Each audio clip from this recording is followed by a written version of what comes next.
सूली कवर करके पवित्र गायत्री मंत्र का जाप करेंगे। सीधे बैठे।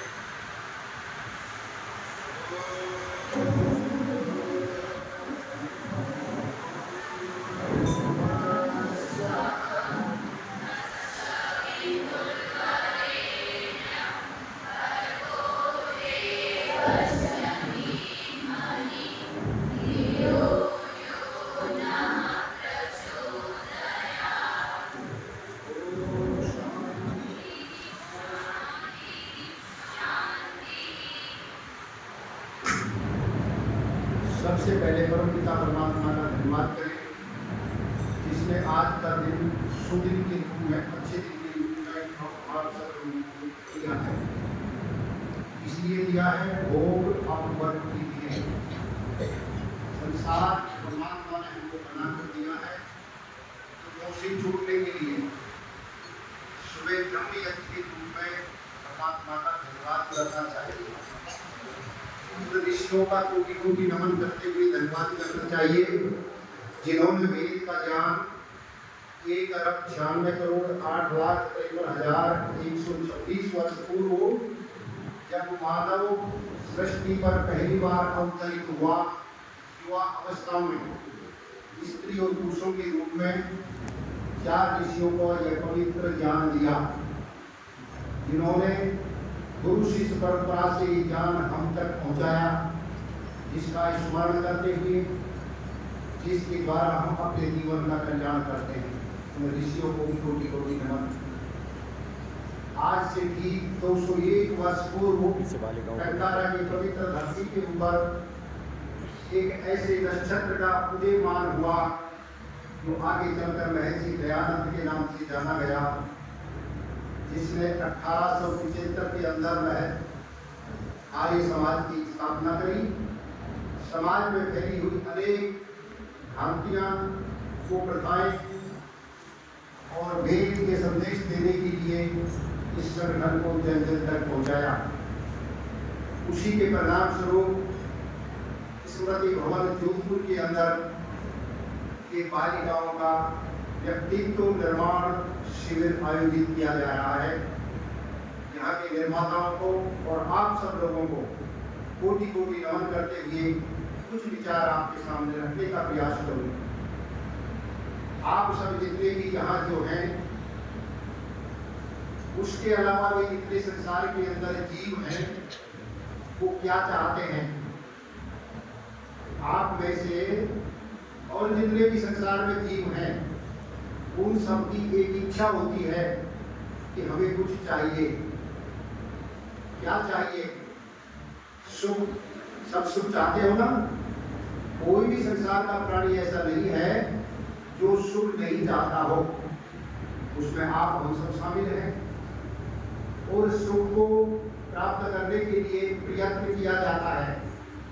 प्रयत्न किया जाता है, नहीं किया जाता है, मेहनत की जाती है, पुरुषार्थ किया जाता है। उससे हमको जो सहयोग देता है, उससे हमें राग हो जाता है, और जो हमारे प्रयत्न में बाधा डालता है, उससे हमारी द्वेषता हो जाती है, शत्रुता हो जाती है। और ज्ञान पूर्वक किया हुआ हमारा प्रयत्न अगर सफल हो जाता है तो हमें सुख की प्राप्ति होती है। आपको भी होती है, नहीं होती है?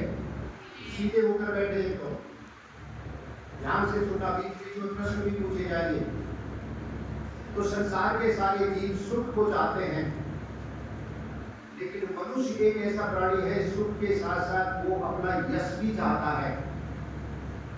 बच्चे सारे पास होना चाहते हैं, लेकिन कुछ बच्चे ऐसे होते हैं कि मैं 98-99% लाऊं और पूरे जोधपुर में मेरे फोटो लगे।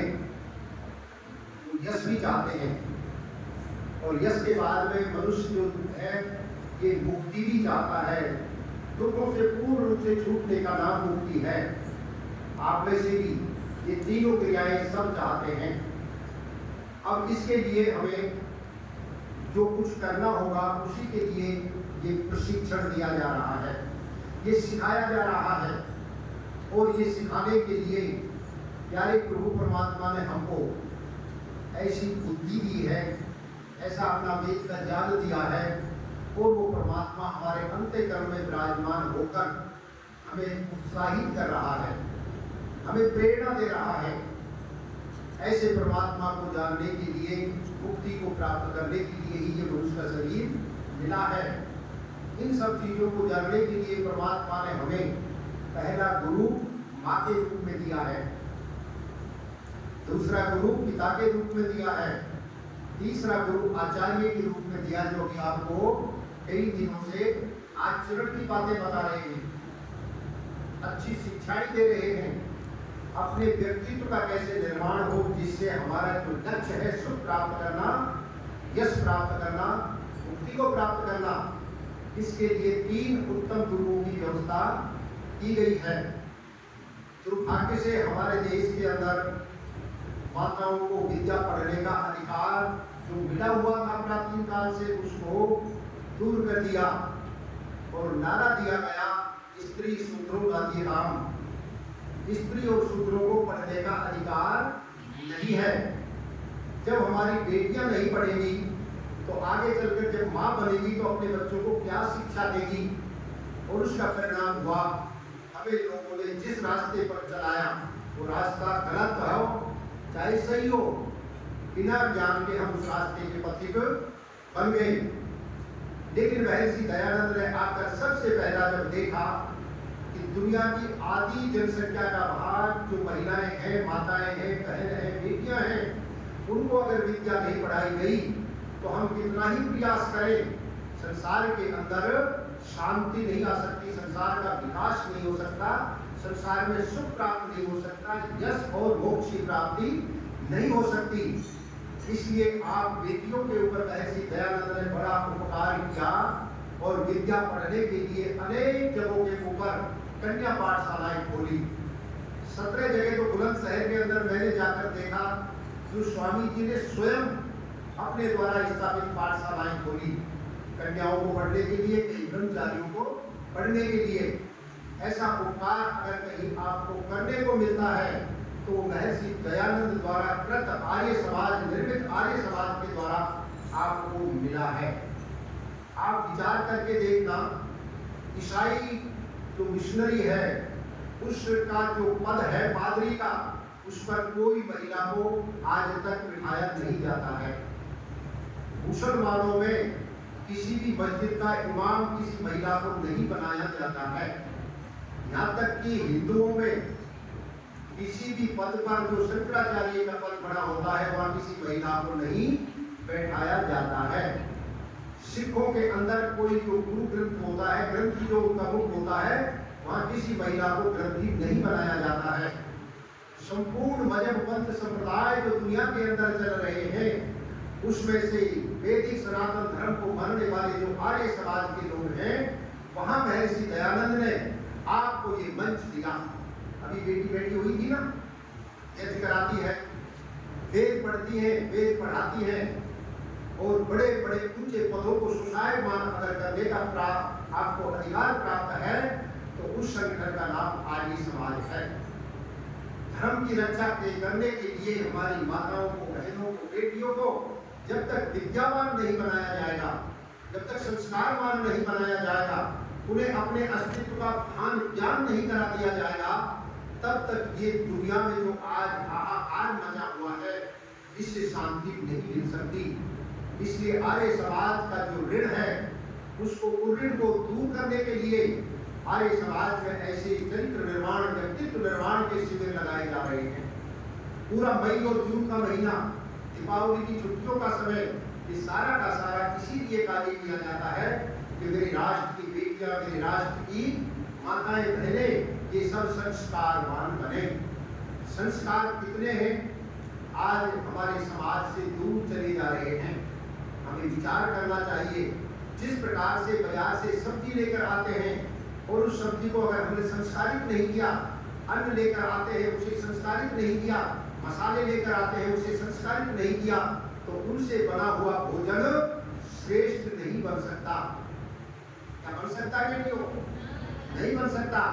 इसी प्रकार से हमको प्यारे प्रभु परमात्मा ने मनुष्य का जन्म तो दिया है, लेकिन अगर हमारे पास संस्कार नहीं है तो फिर पशुओं में और हमें कोई अंतर नहीं रह जाता है। इसलिए जहाँ 16 संस्कार महर्षि दयानंद ने हमको बता कर दिया, उन संस्कारों से निकलकर जब जीव निकलता है, संस्कारित होता है, तो फिर उसके जीवन में सुख, यश और मोक्ष या आनंद की प्राप्ति होती रहती है। इसलिए आप सब लोगों से निवेदन है, आप सब लोगों से प्रार्थना है कि अपना ये जो मनुष्य का जीवन मिला है, इसकी सार्थकता को समझने के लिए हमें यहाँ इस शिविर से बहुत कुछ सीख कर जाना है। और केवल ये क्रियाएं यही नहीं करनी है कि 24 तारीख तक हम करें, उसके बाद में हम जैसे थे वैसे के वैसे बनकर रह जाएं। ऐसा नहीं करना है। हमें क्या बनकर जाना है, एक उदाहरण से मैं आपको समझाता हूँ। एक राजा के यहाँ एक नियम था, प्रत्येक रविवार को नुमाइश करती थी। जो गांव वाले, शहर वाले, जो व्यक्ति निर्माता थे वस्तुओं के, वो निर्माण करके लाया करते थे वस्तुओं का, और उसमें सुबह से लेकर शाम तक अपनी वस्तुओं का आदान प्रदान, व्यापार करते थे, बेचान करते थे। जो सामान बच जाता था, राजा उसको पैसे देकर और उसे अपने घर भेजता था, सामान को अपने भंडार में रख लेता था, जिससे उसके राज्य में रहने वाला व्यक्ति जो उत्पादन कर रहा है, वस्तुओं का निर्माण कर रहा है, वो दुखी ना हो कि मैं आगे से पैसा कहाँ से लाऊंगा। इसलिए सबके सामान की गारंटी के साथ वो नुमाइश लगा करती थी। एक व्यक्ति ने 3 प्रतिमाओं का निर्माण किया और तीनों प्रतिमाओं को एक जैसा बनाया, रंग से, रोगन से, वजन से, लंबाई से, चौड़ाई से। तीनों यूं मानो राम की प्रतिमाएं बनाई, या तीनों कृष्ण की या हनुमान की, कोई भी 3 प्रतिमा बनाई और उनको ले जाकर अपने नुमाइश में खड़ा कर देता है। और नुमाइश में जाकर सुबह से लेकर शाम तक आवाज लगा लगा कर थक गया, एक भी प्रतिमा नहीं बिकी। शाम को जब राजा की सवारी निकली तो पूछा,